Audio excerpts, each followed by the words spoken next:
This is the word of the week for Sunday, August the 9th. Silence morphs into presence. There are two scripture passages for today. The first is from 1 Kings chapter 19, verses 9 and 11 through 13. At the mountain of God, Horeb, Elijah came to a cave where he took shelter. Then the Lord said to him, "Go outside and stand on the mountain before the Lord. The Lord will be passing by." A strong and heavy wind was rending the mountains and crushing rocks before the Lord. But the Lord was not in the wind. After the wind, there was an earthquake. But the Lord was not in the earthquake. After the earthquake, there was fire. But the Lord was not in the fire. After the fire, there was a tiny whispering sound. When he heard this, Elijah hid his face in his cloak and went and stood at the entrance of the cave.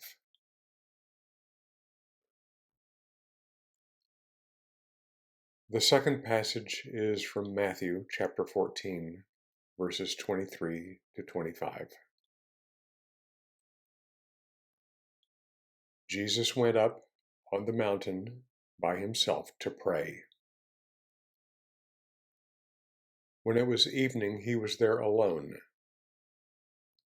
Meanwhile, the boat with his disciples, already a few miles offshore, was being tossed about by the waves, for the wind was against it.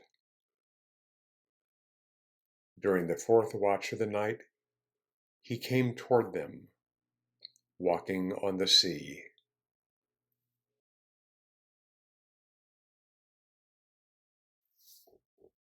Reflection. Echoing the teaching of St. John of the Cross, Thomas Keating often said, quote, "Silence is God's first language. All else is a poor translation." End quote. But silence is countercultural and intimidating for many, an acquired taste. How many of us who have attended multi-day centering prayer retreats have had family and friends look at us wide-eyed in disbelief and even dismay? Like Elijah, awakening to the presence of silence is a process of attunement of our whole being, mind, heart, and body. Our contemplative practices support and encourage this attunement.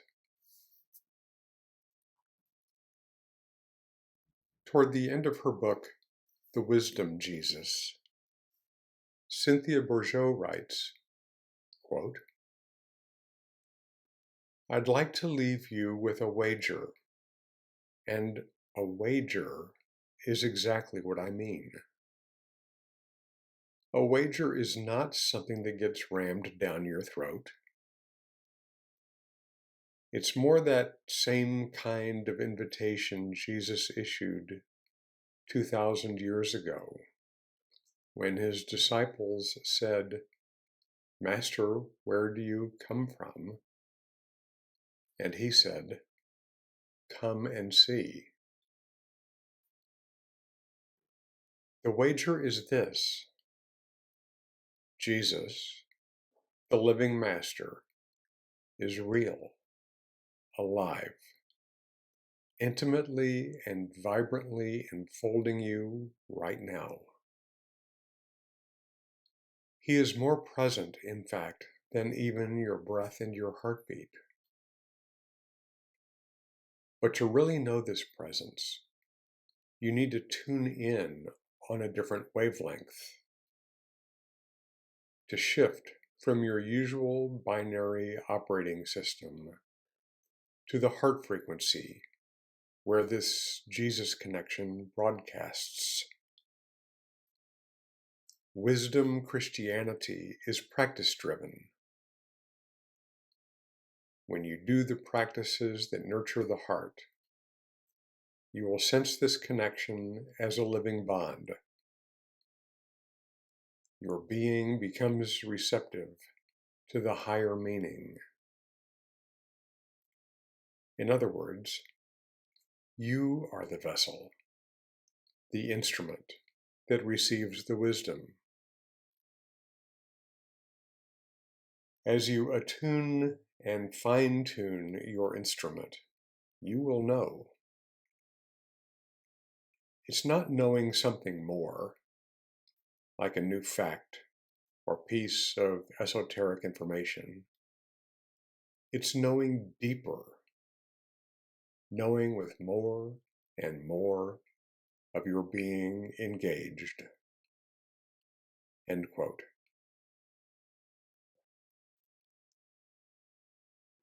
After a time apart, Jesus comes down from the mountain to the winds and storms of everyday life, completely attuned and one with his beloved source. Jesus walks on water, signifying that he is in the world, but not of the world, not caught, not drowning in fear, doubt, roles, imagination, cultural influences. He is present to what is, as embodied presence. As we deepen in our practice and become more rooted in the center, God is never not. God is in the wind, the earthquake, the fire, and the silence.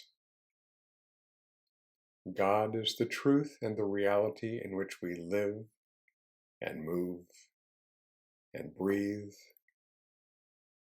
and have our being.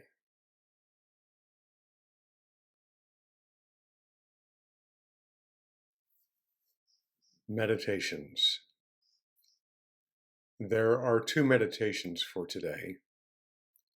The first is from Carolyn Oates, Practice the Pause. When we see Jesus as a way-shower to the divine in ourselves and others, then Jesus' own contemplative practice actually becomes front and center.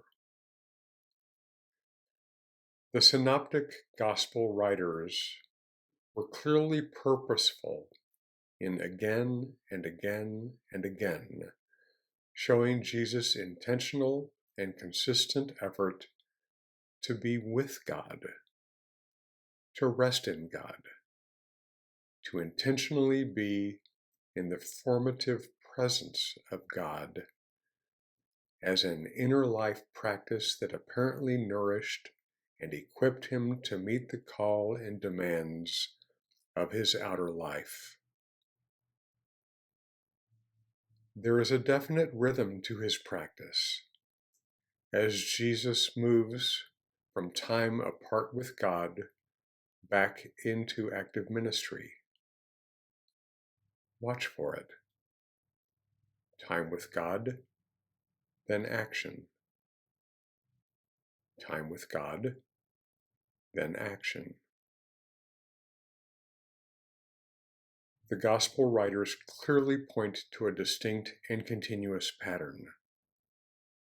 Jesus engaged in his contemplative, rhythmic practice of pausing, seeking out, and being receptive to the power of spending time in silence and solitude with God. and then in his active, lived experience. Jesus had the ability to respond to demanding and confrontational situations, not with reflexive fight-flight overreactions, but with intentional statements and actions of deep listening, compassion, and insight, apparently grounded in the presence and grace of God.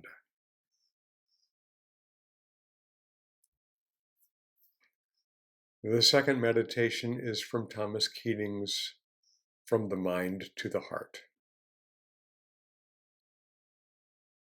The world desperately needs people free of cultural illusions and who are undertaking a dedicated exploration of true reality.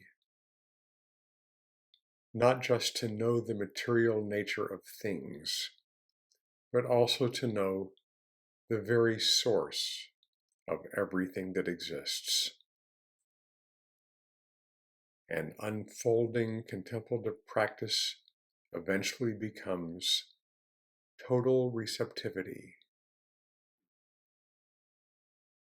In that receptivity, one is aware of a silence that is becoming an irresistible attraction. Silence leads to stillness. Stillness leads to surrender. Interior silence gradually opens to an inner spaciousness that is alive. In this context, if we speak of emptiness, we are not speaking of just emptiness, but of emptiness that is beginning to be filled with a presence. Perhaps we could say that contemplation occurs when interior silence morphs into presence. This presence, once established in our innermost being, might be called spaciousness. There is nothing in it except a certain vibrancy and aliveness. You are awake, but awake to what you don't know. You are awake to something you cannot describe and which is absolutely marvelous, totally generous, and which manifests itself with increasing tenderness, sweetness, and intimacy.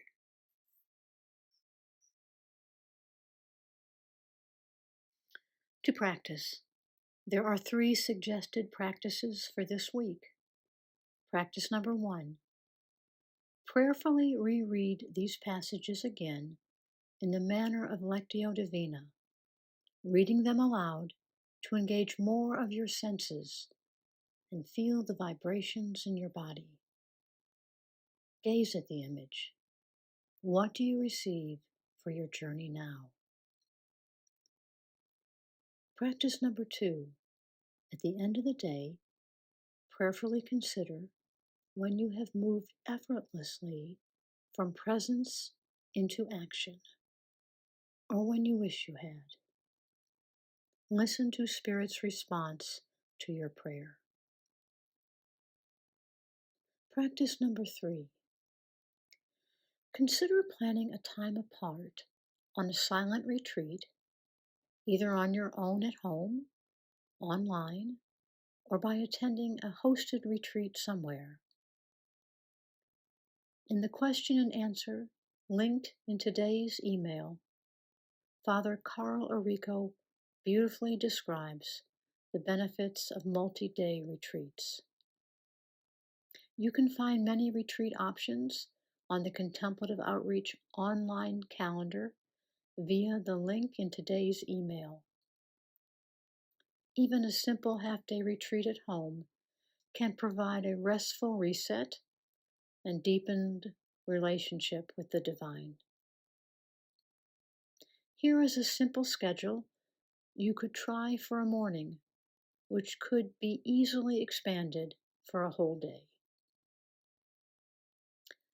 Plan ahead by notifying family and friends you will be taking some time apart on retreat, as well as having food on hand for simple meals.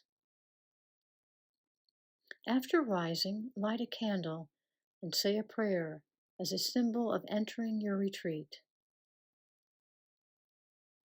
Bring your body into your prayer time through simple stretching, yoga, walking, tai chi, sacred gestures, etc. Engage in 2 30-minute periods of centering prayer with a walking meditation in between. Breakfast in silence, or perhaps with sacred music. A time of Lectio Divina with scripture, poetry, an excerpt from a Word of the Week reflection, etc. A time in nature, just being.